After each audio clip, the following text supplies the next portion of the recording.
정다면체는 모든 면이 정다각형이면서 완벽한 대칭을 이루는 다면체입니다. 플라톤의 학원 아카데미아의 학생이었던 유클리드는 원론에서 다음과 같이 말했습니다. 정다면체는 오직 5가지뿐이다. 중학교에서 배웠던 방식으로 시작해 보겠습니다. 한 점에 모이는 정다각형의 수로부터 생각합니다. 삼각형으로부터 가능한 것은 3개, 4개, 5개 모이는 경우입니다. 사각형은 3개만 가능하군요. 오각형도 3개, 육각형부터는 아예 불가능합니다. 그래서 일단 5경우만 가능합니다. 오일러는 새로운 것을 발견했습니다. 점 빼기 선 더하기 면은 2이다. 위상수학의 시작이죠. 정확한 계산을 할 수 있습니다. 예를 들어 정오각형으로 이루어진 정다면체를 생각해 보겠습니다. 면의 수를 F라 하죠. 꼭지점의 수는 어떻게 되나요? 면마다 5개씩 5F개. 그런데 3개의 정오각형이 한 점에서 모이니 3으로 나누어야 합니다. 꼭지점의 수는 5F 나누기 3입니다. 비슷하게 변의 수는 면마다 5개씩 5F개. 그런데 두 면이 한 변에서 만나고 있으므로 모서리의 수는 5F 나누기 2입니다. 오일러의 공식에 집어넣고 계산합니다. F는 12가 나옵니다. 정오각형을 이용한 정다면체는 정12면체가 되겠군요. 하지만 여기에서는 조금 색다른 방법으로 정다면체를 찾아보겠습니다. 캐나다 퀸즈 대학교 교수인 정수론자 랩 머티가 말했습니다. 오래된 문제를 새로운 방법으로 풀어보는 것은 놀라운 수학적 영감의 원천이다. 이제 2차원적인 도형을 그려가면서 정다면체를 직접 상상해 보겠습니다.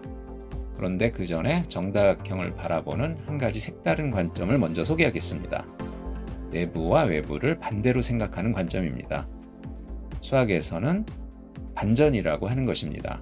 길이나 크기를 무시한다면 정다각형의 내부와 외부를 바꾸어 보는 것은 전혀 차이가 없습니다. 정확하게는 한 점이 더 필요합니다. 이렇게 생각해 보면 더 쉽게 이해할 수 있습니다. 평면이 아닌 구면에서는 내부와 외부의 구분은 의미가 없습니다. 역시 정오각형으로 만들어지는 정다면체를 생각해 보겠습니다. 오일러의 공식에 따르면 12개의 면으로 이루어진 정다면체였습니다. 먼저 정오각형을 그리고 각 꼭지점에서 만나는 면의 수를 씁니다. 지금은 당연히 1입니다. 한 꼭지점 주변에 오각형 2개를 더 그려야 하겠죠? 그래서 결국 5개를 그리게 됩니다. 모양이 정오각형이 아니라고 걱정할 필요는 없습니다. 지금은 정오각형 사이의 위치 관계가 중요하니까요. 이제 당연히 그 밖으로 5개의 정오각형을 그리게 되고 각 꼭지점에 연결된 면을 가리키는 숫자를 쓰면 이렇게 됩니다. 이제 어떻게 하면 되나요? 커다란 정오각형을 덮어 씌우면 되는 거지만 반전된 오각형을 붙이기로 하겠습니다. 점 하나도 잊으면 안 되죠. 모두 12개의 면이 필요하군요. 그런데 사실 2단계에서 반전을 쓰면 더 간단하게 이해할 수 있습니다. 반전시키고 조금 회전시켜 꽉 맞춥니다. 그런데 아직 남은 문제가 있습니다. 진짜로 가능한지에 대한 문제입니다. 오각형 12개로 입체 도형을 만들 수는 있다고 해도 그것이 정확히 정다면체가 될 수 있을까요? 유클리드는 직접 작도를 해 보입니다. 역시 정12각형의 경우를 보겠습니다. 정6면체를 먼저 작도하고 그 위에 정오각형을 얹는 방식입니다. 먼저 정오각형입니다. 대각선을 한 변으로 정6면체를 작도합니다. 각 변의 중점을 연결합니다. 그 선분들을 황금 분할합니다.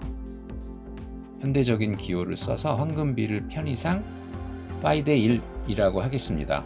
그러면 파이에 대한 관계식을 얻을 수 있습니다. 한 변의 절반에 해당하는 길이들을 그림과 같이 황금 분할합니다.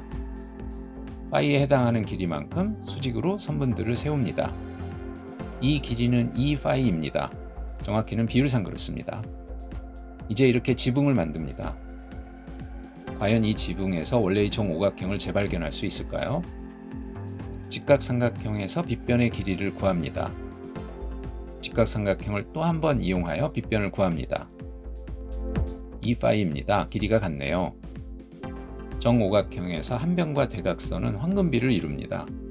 따라서 이 사각형은 등변 사다리꼴이며 정확히 이 사각형과 일치합니다. 그리고 이 삼각형은 이 삼각형과 일치합니다. 세 변이 모두 같기 때문입니다. 정육면체의 앞쪽 면에도 같은 방식으로 작도합니다.